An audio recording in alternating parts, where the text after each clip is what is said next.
Producer Charles D. King is founder and CEO of Macro, a multi-platform media company representing the voice and perspectives of Black people and people of color. King oversees the company's focus on creating, developing, producing, and financing film, television, and brands driven by people of color that encompass universal themes to which all people can connect and relate. He's produced Fences, Mudbound, Just Mercy, Sorry to Bother You, just to name a few. Director Shaka King is an emerging orator filmmaker with a body of work that spans the film and television arenas.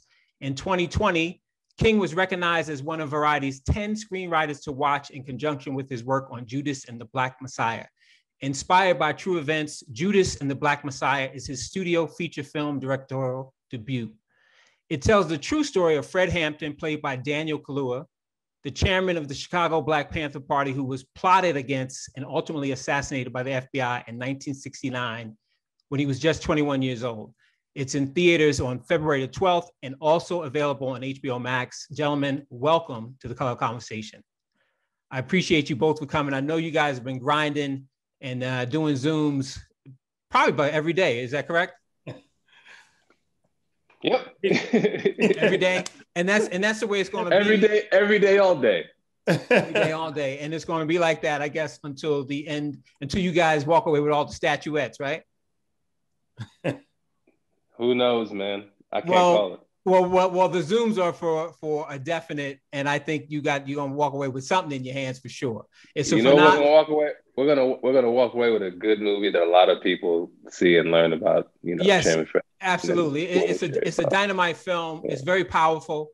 I enjoyed it, and I really want to see it in the theater on the big screen. Yeah. But I think it's great that you guys are releasing it in the theaters and also on HBO Max. What do you guys feel about that? How do you feel about that? You set it off, Charles. From day one, when Shaka spoke to our partner in this movie, Ryan Coogler, who was our producing partner on it, and then when Ryan reached out to me to see if Macro would be interested in partnering with his company Proximity, Shaka's vision was to make sure this movie was seen by as many people as possible, that this would be a film that would be globally released, that would be in theaters on a large scale, and that as many people would be familiar about the story of Chairman Fred Hampton as possible. And so we set upon making a great movie that was his vision and how he wanted to tell how he's going to tell this story, but also one that would have that commercial lens. With what's happened with COVID-19, and Warner Brothers, who was our partner, a great distribution partner in it, they were incredible creative partners. They had to make a business decision for how they're going to release their slate of films for 2021. And so our film was one of the 17 that they made a bold decision to release both theatrically and on HBO Max at the same time. I think that, much like what you said earlier, it's a film that I haven't seen on the big screen yet, and I'm looking forward to it. I will absolutely this weekend be renting out a theater, keeping it small with family and distance, and seeing on a big screen, because I haven't had that benefit, even though we worked on this movie for years together.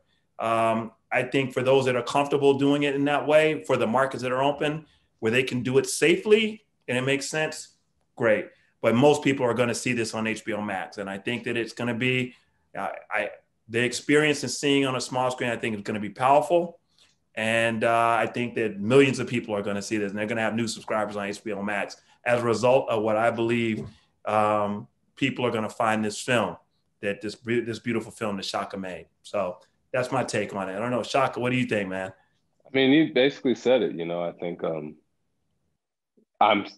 it just still disappoints me so much that you haven't had a chance to see it on the big screen, because it's such a different experience. I mean, not just the way it looks, because I do think it is beautiful, but the way it sounds, especially the way it sounds. So I'm excited for you to have that opportunity after all you've done from day one. That's like really upsets me actually, you haven't seen it. But I think it's great in terms of the movie getting in front of more people, and as I've said before, we have a captive audience, literally. Everybody's trapped inside, dying for something to watch. Warner Brothers put together an incredible trailer that whet everybody's appetites, and there's an excitement for the movie that's incredible. And the fact that it's just going to land in their laps in a few days is really nice. And I think a lot of people who otherwise wouldn't have gone out to see the movie per se will watch it. And I think that, there's a lot of utility in that. Yeah, absolutely. Now the title is a dope title, Judas and the Black Messiah. How did you guys? I mean, it sounds like it's straight out of the Bible, and the story actually is somewhat biblical. How did you guys land on that title? We batted around a number of titles, for a while, and that was just the one that stuck and everyone kind of could get behind. There's a pretty well-known FBI memo where J. Edgar Hoover states the need for COINTELPRO, the FBI's counterintelligence program that was designed to crush Black dissidents and really any voice of dissent that J. Edgar Hoover deemed a voice of dissent. There was a mandate to prevent the rise of someone like a Fred Hampton. It was stated in that memo in that language, and we use it actually in the movie. And so, hearing that phrase and then having an ONeill, a Judas-like figure, it just kind of came to me. And, everybody was like, okay, we've some people have liked this title, some people have liked this title. No one's liked one uniform title. This is one that everybody seems to be comfortable with. Yeah, it's a great title. It's very catchy, and it obviously speaks to the film. And you don't have to really figure it out. And I think that's really great. Charles, I understand that if and when I say you guys win your statuette, this will be the first film ever produced by an all-Black filmmaking team, and that's phenomenal, brother. Kudos to you guys. That's dope. Man, to be honest with you, this is the first time I've ever heard that. I don't know. I've never heard that at all. I've never heard that. Wow. Are you really? Sure? Oh yeah. Like you can toss it around a little bit and just think about it. I know I've been associated with some films myself, with Mr. Lee, and his weren't all Black. Obviously John Killick was there. And, I don't know. I mean, you guys, I'm sure you guys know some folks, and Charles, I know you know some folks. You was an agent for a long time, but yeah, this would be the first one. And that is, I mean, I salute that big time, brother. That's dynamite. That pushes the needle in the culture. It really does push the needle a lot, man. Yeah, like whether it happens or not, man, that is like dynamite. It's dynamite. I mean, I will say this. I mean, whether or not statues, just like Shaka said, I think there's so much that goes into that that's beyond our control, but I think as many people seeing this movie and embracing it and really, becoming knowledgeable about the story and being entertained at the same time.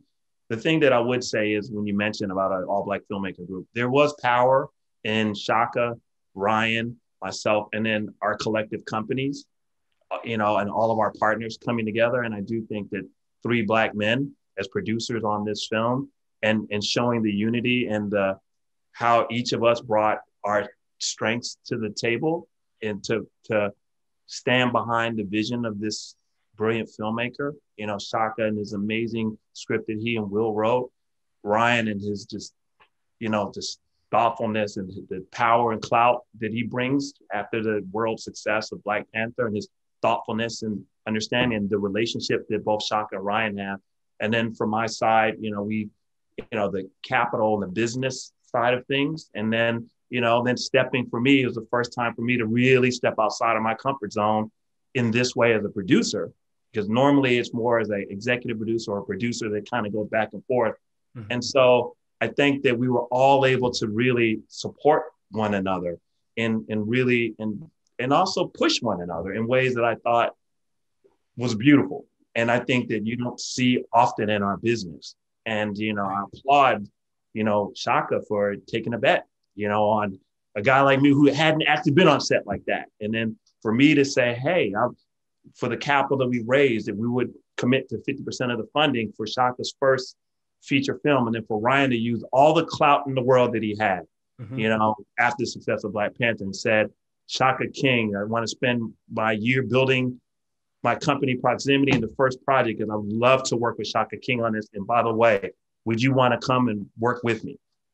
That doesn't happen often in our business. So whether we get statues or not, just the collective brotherhood behind a common, belief that we all have in our communities and wanting to tell stories like this as people that work in the industry, but also as activists and people who care about community. It was a beautiful experience. Yeah, that is phenomenal, man. Yeah. Kudos to you guys. So just real quick, Charles, you were saying you were stepping out of your comfort zone, and I'm guessing you were on set more versus what would it used to be, and what was it on this project? Well, normally our company has like 40 people, and I'm the CEO of the company, and normally I have colleagues, who had more years of experience on sets and doing that, but I oversee the overall vision and all the different verticals and everything we're doing as a company. But this was one where I just believed in it so much, and I just really wanted to lock arms and be a part of it in that way. And we put it all on the line, and I moved to Cleveland, with Shaka and Ryan, and continue to do the best I could running my company from Cleveland, while also, frankly, it was very hard because we were really in it in making this movie. So it was a learning experience, but also a growing experience all at the same time for me. Shaka, obviously you've done a lot of interviews, and so it gave me a lot of research. So I've seen a lot of your interviews and heard a lot of what you were saying. I understand that the studio that you guys originally pitched this to, you pitched it to several studios, and they all kind of lowballed you or turned it down. What was their reasoning, and what was the game plan after that? Well, I think it wasn't so much that the reasoning I heard was just that they couldn't justify spending that much money on a movie that didn't project to have as big a return. And we were fortunate in that we didn't have to really pivot, because we did have a studio in Warner Brothers that didn't feel that way. And it's like getting rejected by everybody, and then the Yankees saying, "Yeah, we'll take you on." You know what I mean? It's like, what I'm saying? It's like, it's like Warner Brothers said, "Yeah, like, how am I going to pout about that?" Right. Granted, these other folks didn't, they didn't see the value, but it's stuff like that's always a good motivating factor for me. Like, I think as a Black artist, you kind of need to learn to like make love to rejection. Oh, nice. Because this isn't, Hollywood isn't a meritocracy, and it's even less of a meritocracy for people that look like the three of us. It's Hollywood's still in America. You know what I mean? And so we just kept it moving, and we found the right studio partner in Warner Brothers, and they were beyond supportive. Nice. Okay. And to pivot back to just like one thing that I hear that I attribute to a couple things. One, to the three of us being Black in terms of the producing partners, is that there was never a discussion of politics, of changing, liberalizing FREDHAMPTON, or like altering any of his politics whatsoever, sanding down his message to make it more palatable to a bigger audience. That was not even something that was ever arose as a conversation. It was not even an idea. And when we took it to Warner Brothers, it never rose there either. No one's ever said anything about that ever. And, I think we'd be remiss to not acknowledge just the contributions of like, Niija Kuykendall, for example, you know what I mean? Who is a Black woman at a major studio, one of the only, Charles, you would know better than I, one of the only Black executives in Hollywood. Yeah. At her level, and she'd been trying to make a movie about the Black Panthers for 10 years prior to us even showing up with this project.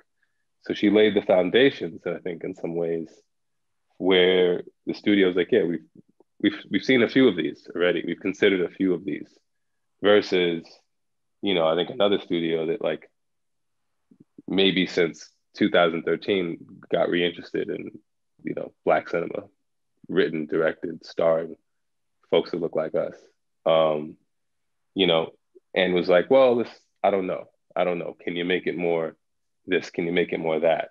The only really concern, I think, with Warner's was like, can you make it a big movie, like a big studio movie? And that was the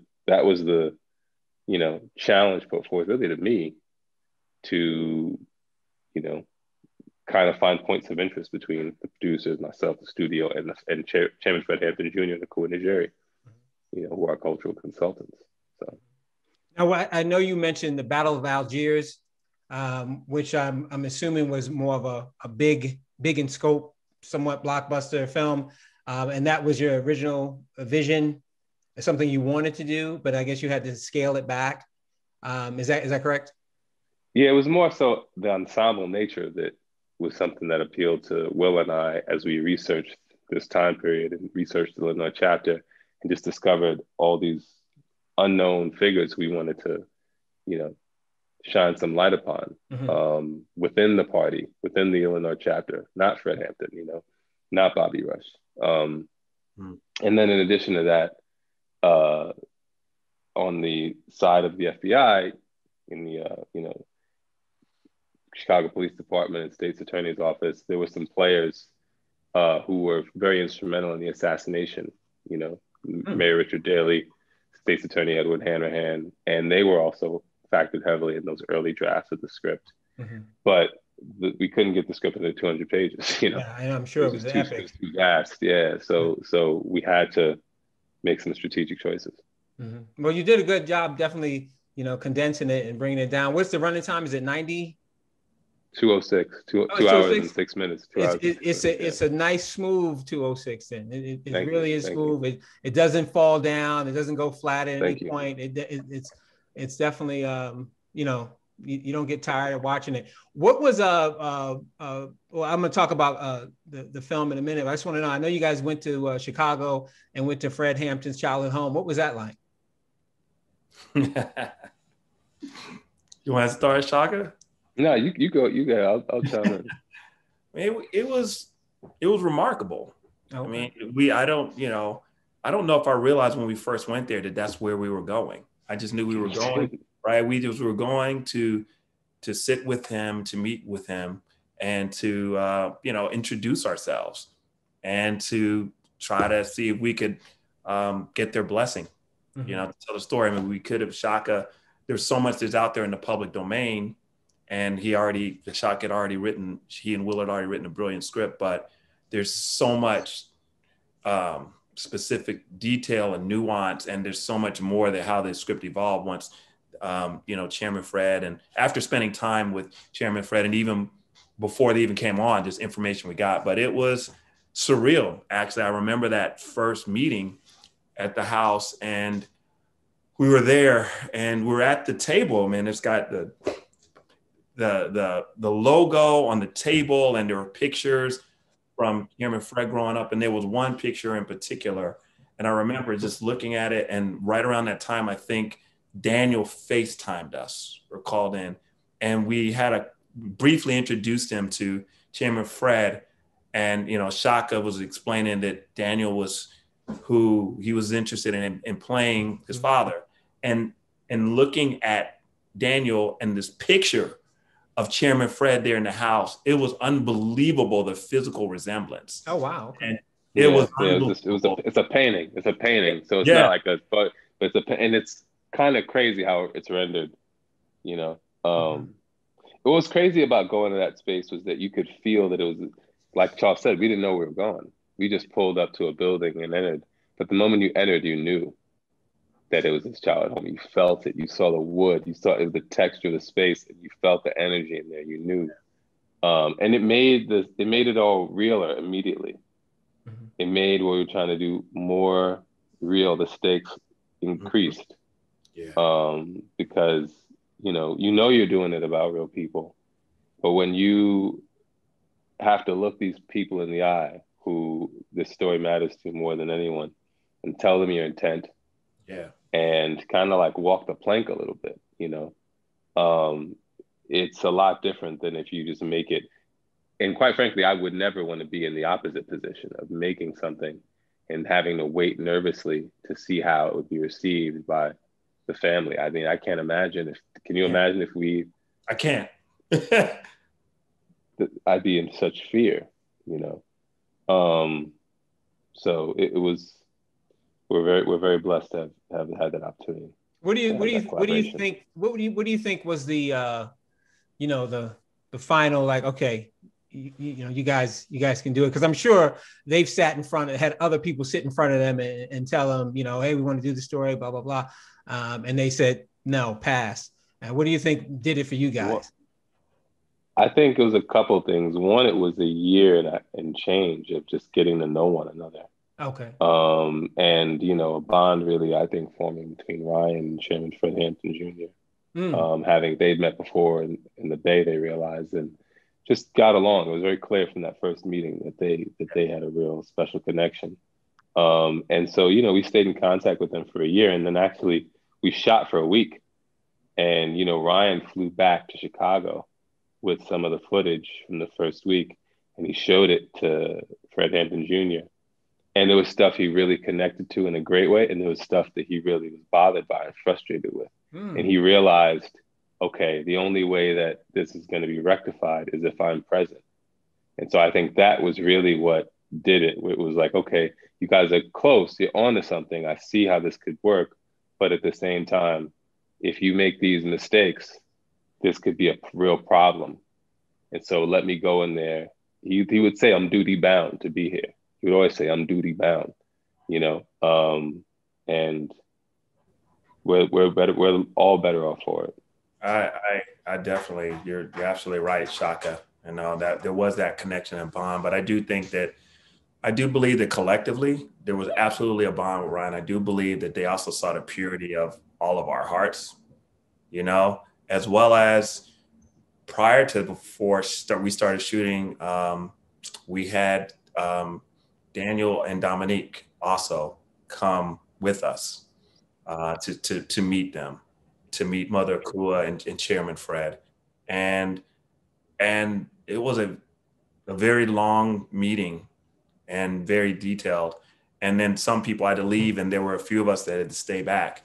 And being, Daniel and Dominique and myself, and there were some additional kind of ways that they showed just how fierce they are in terms of like their understanding and their commitment to the community, and really understanding more about the work that continues on, with Chairman Fred Hampton Jr. And the party and the Cubs. And so, and they had time to spend with Shaka even while we were in pre-production, and giving us lots of, in particular, insight. And but ultimately, you're right. I believe it was the knowing that intentions were pure, but to honor the legacy, their presence was really needed. And so they, like with all of us, sacrificed a lot. And Chairman Fred was there with us after, I think, was it day 7? Day 7. Yeah. I literally remember. So when you say Chairman Fred, you're speaking of his son, right? Yes. Yeah. Okay. It's interesting that he would, I'm sure he grew up, he has his mom, and mom gave him reference. So when it all went down, he was still in the womb. So it's interesting that, and I'm sure, like I said, he's probably 50 years old, right about now, I guess. Yeah. And so plus he's met all of his father's friends and things of that nature. And I'm curious to know, and if you can share, what were some of the tidbits that he might have been talking about that, like, okay, that's not good, and I better check this, and if you can. I mean, a very fundamental one is that when we came to him, we'd written a script that was based upon our understanding of the history, which was that William ONeill was Fred Hampton's bodyguard. Right. That's what we'd been told. That's what all the books said. Oh, I see. And when he saw that, he said, that was not true. And, it's the kind of thing you hear this, you go, everything I've read has said this. And he says, oh, yeah? Pulls out his phone and he calls his bodyguard, and he tells you how that myth came about. And, it's the kind of thing where,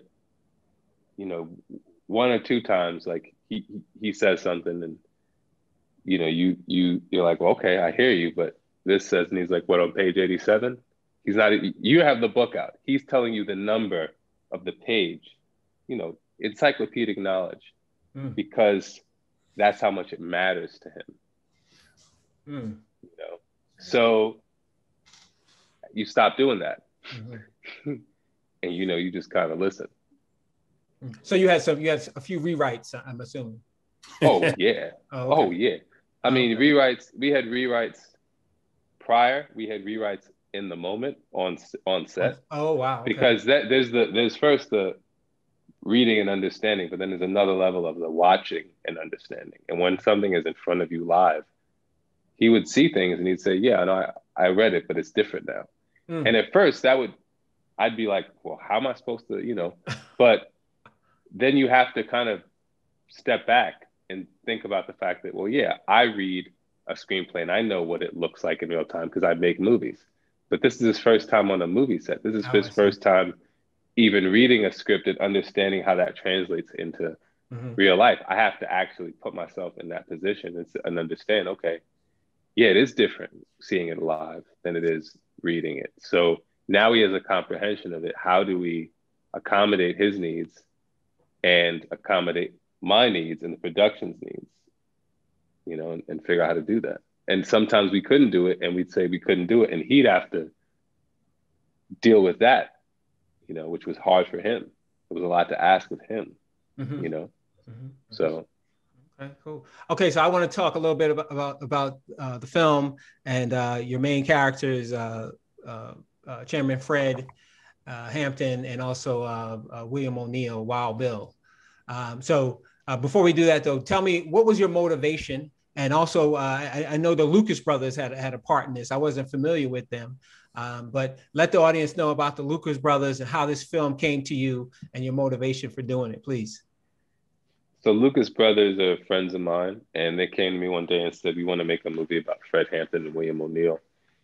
That we envision as The Departed set inside the world of COINTELPRO." And I instantly got the pitch, could see the movie, knew I wanted to make the movie. And the reason that they came with that vessel and the reason why I instantly recognized it was a good idea was because the three of us recognized that that was the only way you'd ever get a movie about Fred Hampton made in Hollywood for a number of reasons. One, Hollywood makes very few mid-budget films.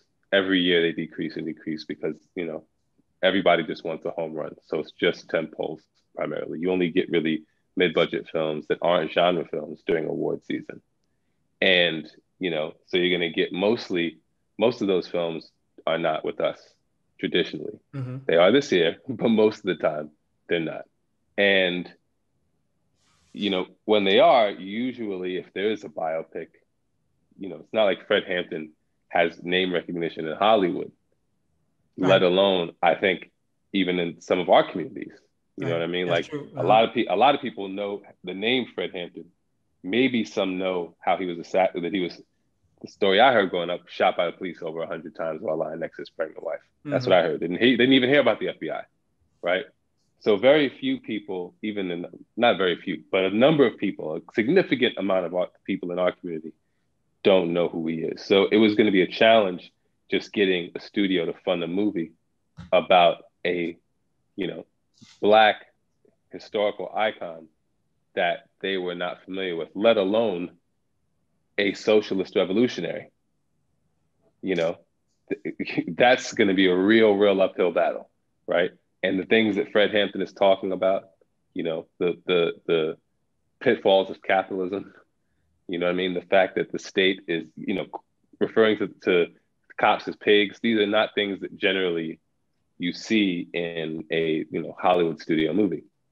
So I recognize that this vessel that the Lucas brothers were packaging this in was, as, Chairman Fred Hampton Jr. likes to say, a pill, the medicine inside the applesauce. They'd slipped the medicine in the applesauce with that pitch. And so that was the first thing that I latched upon. And the second was when I started to read Fred Hampton's words and saw the ideas presented therein, saw the way he phrased these ideas.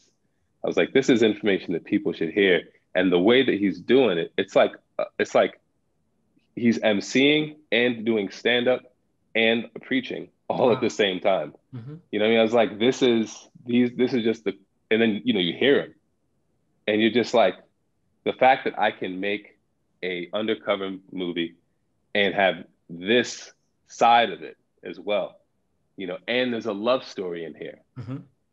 It just was like, and you could say all this truth. We could put forth all this truth about this country's history, Mm-hmm.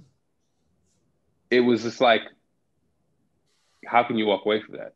It was a no-brainer. Yeah, that's dynamite. So so I know you've done tons of research on Chairman Fred. I'm sure you feel like he's somebody at this point. What was his ideologies? Share with the audience his ideologies and what made him so dynamic.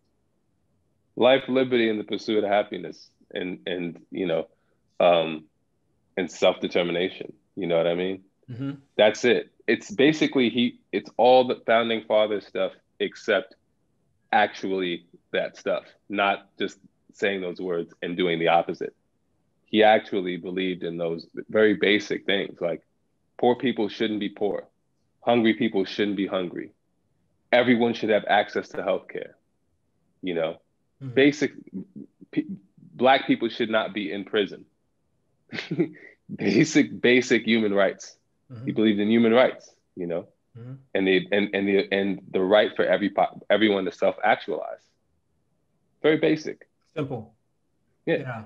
Yeah. I like when you said, I was reading something and you kind of likened him to Barack Obama. I didn't say that. Somebody else said that. I didn't say that. Oh, my apologies. My apologies. I thought you said that he paved the way for Barack Obama, but you didn't say that. I don't think I said that. Oh, okay. That's true. I mean, maybe really he paved the way for Harold Washington. Harold Washington, right. But again, he was at the beginning of it then, right? So he would be at the beginning of it. Barack essentially stood on Fred's shoulders. Barack stood on a lot of people's shoulders. True. Fred Hampton among them. Fred Hampton, very much so among them. Very much so. In terms of Chicago politics, I mean, absolutely. I mean, you don't have a black mayor in Chicago without Fred Hampton. And really, the tragedy of it is you probably don't have a black mayor of Chicago unless it's Fred Hampton, right? Because he could have become mayor of Chicago without his assassination. It was his assassination that really politicized all of Black Chicago, middle class, those with a little bit more money, and the poor, mm-hmm. and just people voter registration, that changed things. Mm-hmm. Mm-hmm. And his assassination radicalized not just Chicago, but I'm guessing all of Black folks. Is that correct? I think people across the world were upset about his assassination. That was international news. Yeah. Well, I mean, it's not what it was now, whereas it's instantaneous, Facebook and all the social media, and which is what we saw in 2020, which is why that revolution and those riots were so huge, because the news is so instantaneous. Mm-hmm. So yeah, that's why in the assassination of George Floyd, that's what set that off, because it was so instantaneous. Mm-hmm. Now, has Bobby Seale or any other Panthers seen the film? Some Illinois chapter members have seen it. I don't think Bobby Seale has seen it, but I know a decent number of Illinois chapter members have seen it. Oh, and what were their thoughts? So far, I've heard only good things. There have been critiques, as I can't remember what this was. I think a revolutionary is never satisfied. Okay. And that's, and that's to be expected and understood. And, I think that the movie definitely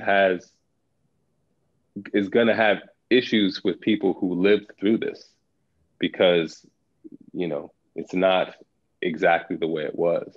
But overall, people have been pleased with the intent. They've been pleased with the complex portrayal of these people. And they've related and they've remembered, a lot of it, even though it's not the exact history, a lot of it does feel accurate to them, which is good. That's been a positive thing to hear. Mm-hmm, mm-hmm. Okay, tell the audience a little bit about Wild Bill. He's an intriguing character played by Lakeith Stanfield, and he did an awesome job. He really did. He really was a moving playing Wild Bill. So if you could please tell the audience a little bit about William ONeill and his dilemma in the film, please. Well, he's the opposite of Fred Hampton. You know what I mean? So, whereas Fred Hampton's one of the bravest people of all time, William ONeill is a coward. Whereas Fred Hampton, you know, is incredible at building coalitions. Will ONeill is very much an individualist, you know, and is really motivated by just like what he can get in the moment. You know, he's an opportunist in that way. You know, in a lot of ways, like as Fred Hampton is a socialist, William ONeill is a capitalist, you know. But there's, you know, some context for his behaviors in the sense that, you know, people talk about William ONeill and they're like, when they watch the movie, they're like, you know, he was a victim. You know what I mean? He was a victim of manipulation at the hands of the FBI. But I think in a lot of ways, his first moment of victimization was being born poor and Black in a society that tells you you should want this, even though you start here. You know what I mean? And if you don't have this, then you're less than, you know? And so I think in a lot of ways, Fred Hampton is a superhero, you know, and William ONeill is just like very much a human being in a lot of ways. You know, and he's a guy who just like makes some decisions and kind of gets in over his head. And because, you know, there's a sort of, one of the reasons I cast Lakeith is not only is like Lakeith incredibly compelling, but Lakeith is also very playful. He's a bit impish. I mean, even if you look at like characters he's played in the past, he can kind of access that side, you know? And when I thought about William ONeill and I thought about how old he was, you know, and the fact that, you know, at that age, 18 years old, he has a fake FBI badge that he's using to you know, manipulate people and steal. I realized like, this isn't just a guy who is a thief. This is a guy who it's a sport to him. You know what I mean? The manipulation and the getting over on another person is part of the thrill for him, which is a real like immature sensibility, you know? And so I think he's a person who kind of starts from that place. And obviously like, you know, in wanting a shiny new car, like he wants money. He wants the finer things in life. He wants nice clothes, you know, et cetera.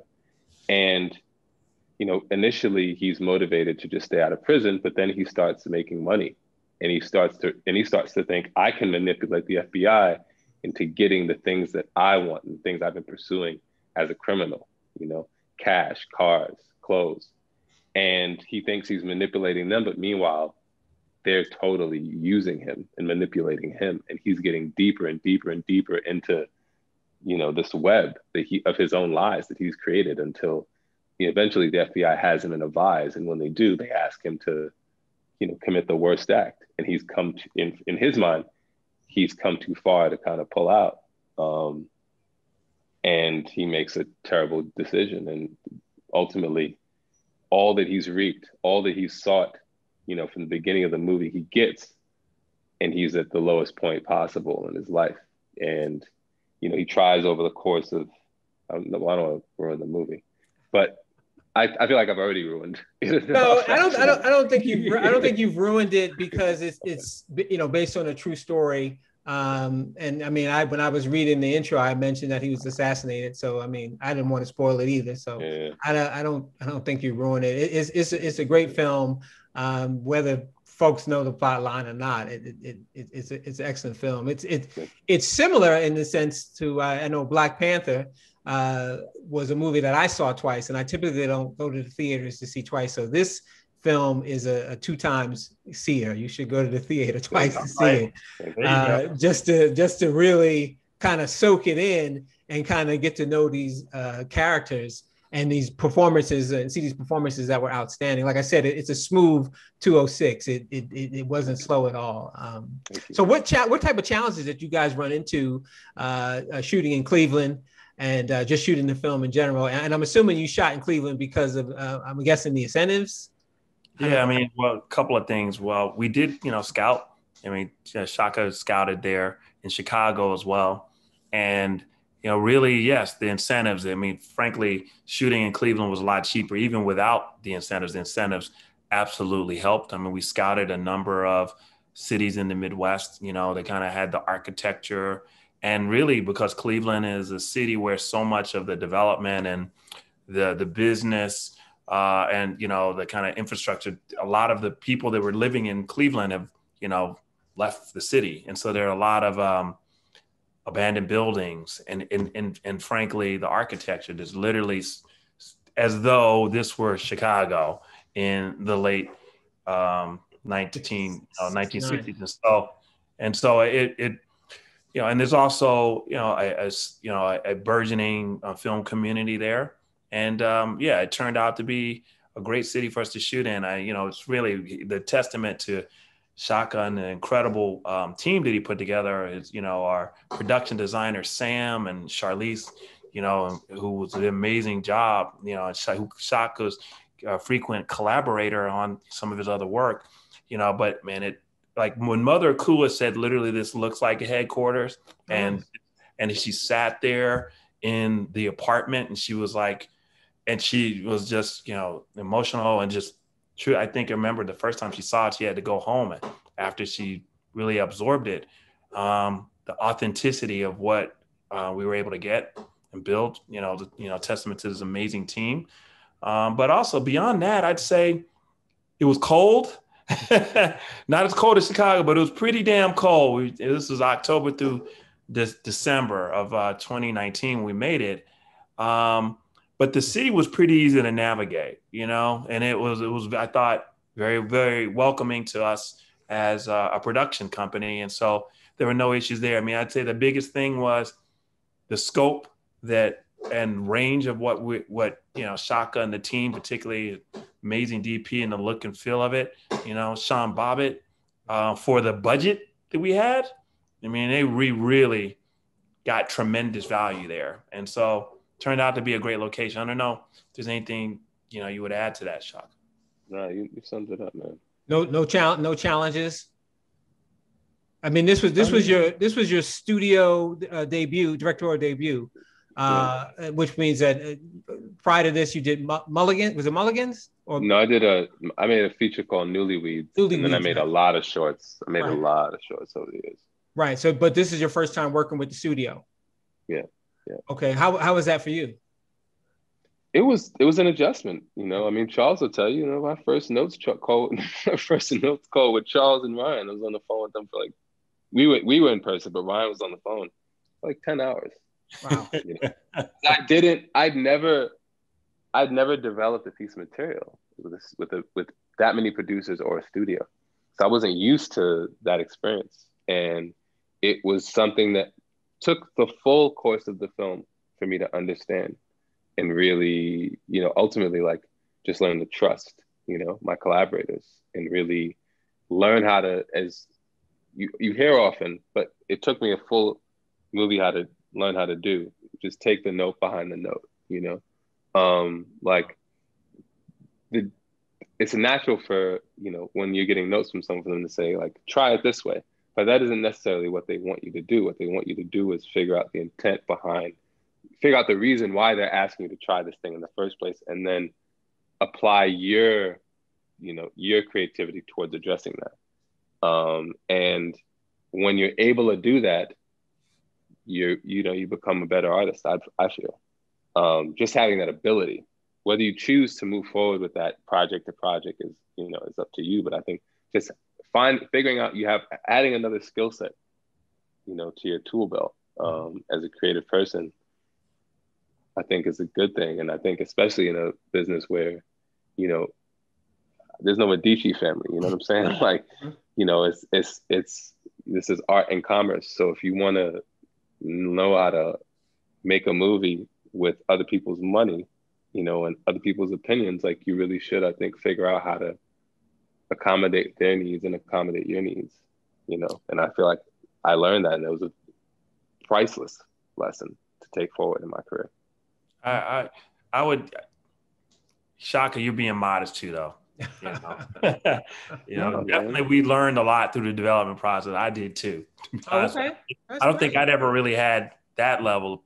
Not me personally, my colleagues may have 10-hour development meetings. But I think it strengthened all of us in our process. But I would say once he was on set, he knew exactly the movie that he wanted to make. He was very decisive. He had his vision and he had his team in place to help execute on that. And then to balance the making sure he was the political maneuvering of making sure that Chairman Fred got what he wanted. I mean, that was another level. And considering that this was his first studio film, I had to say, did a damn good job with that, Shaka, because that was, I don't know many filmmakers who could have balanced that in the middle of like things that were happening on the fly. You know, it was quite complex, so it was a life-changing experience for all of us. Okay. I'll read between the lines on that one. But yeah, I mean, we all we see is dopeness on the screen. I mean, it was a good job by all you guys, and we're all proud of you guys for sure. So let me ask you, Shaka, did William ONeill have any children? A spouse? One child. I don't know if he was married, but he did have one child, but I have not. We've not been able to track that person down. Oh, is that right? Okay. Because he was like 40 when he expired, right? Yeah. Okay. All right. And what struck me as interesting is that like when folks like Chairman Fred and Dr. King, Malcolm X, I know for Malcolm and somewhat for Dr. King as well, they somewhat have these premonitions and they know that the end is near. And watching the film, and I don't know how it was in real life, and I'm watching the film, I'm thinking like, it seems as though he knew, but he really didn't care that the end was near.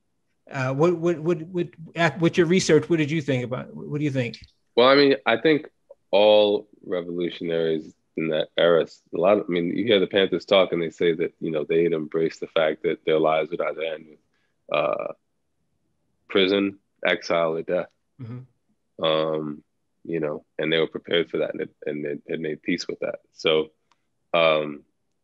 that's a different mindset for, I think, folks like us to wrap our heads around.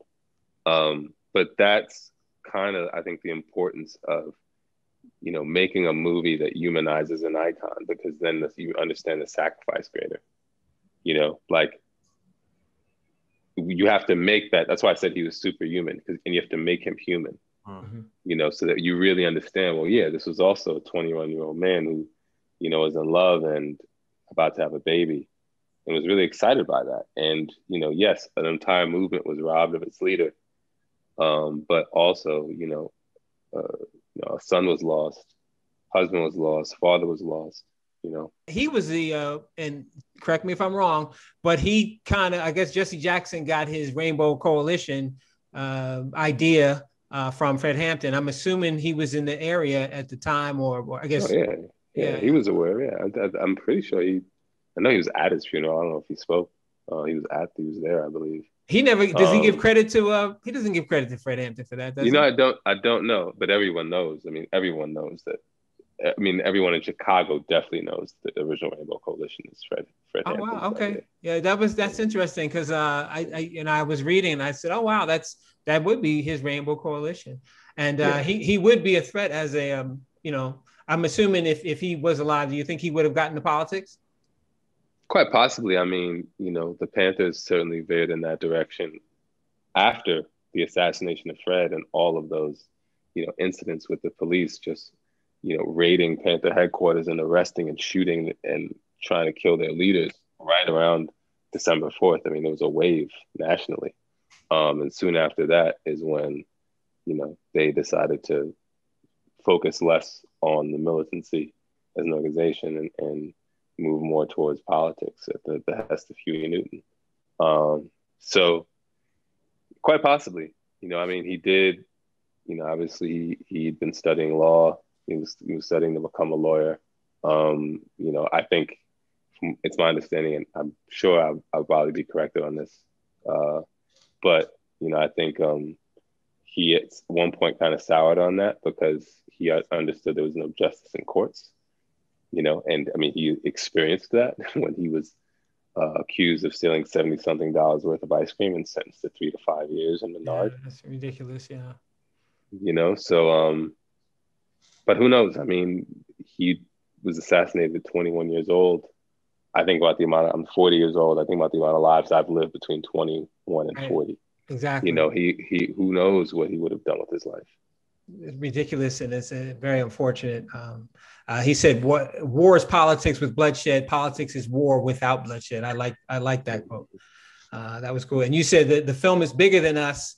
You felt the weight of the moment throughout the film. Could you elaborate on that? The funny thing is, I remember I didn't feel pressure. Daniel, it sounds more like Daniel, because one of the things that made me not feel pressure was several things. One was how armed I felt with my producers in Ryan and Charles and their team in terms of macro and proximity, my cast and crew. I felt very held by that group. And so I didn't feel pressure because of that. And also, especially that second week, once FREDHAMPTON Jr. was on set, I was like, okay, any issues that he has, I'll get in real time. And as challenging as it might be to deal with those in real time, at least I don't have to worry about that. It was a total weight off my shoulders in some regard. Because it was like, well, the difficult conversations will happen now, you know? And so having those factors and kind of the entire production and all of the things that, you know, would feel like crazy coincidences if I believed in coincidence, but since I don't, since I do believe that, you know, sometimes things are supposed to be and exist for a reason, I really did feel like this group came together for a reason. You know, when you're on the set and you're looking at, you know, FREDHAMPTON, you know, talking to Courtney Valenti from Warner Brothers over a bagel, you know what I'm saying? When you see FREDHAMPTON Jr. and talking with like Niija Kuykendall over like, you know, orange juice, you're like, this is literally, you know, this culture and this culture, literally opposite ends, you know, coming together. There has to be some significance here. This can't be just, there's a reason why, you know, so many great filmmakers have had difficulty making this movie in the past, but we're finally here now. There has to be some reason for it.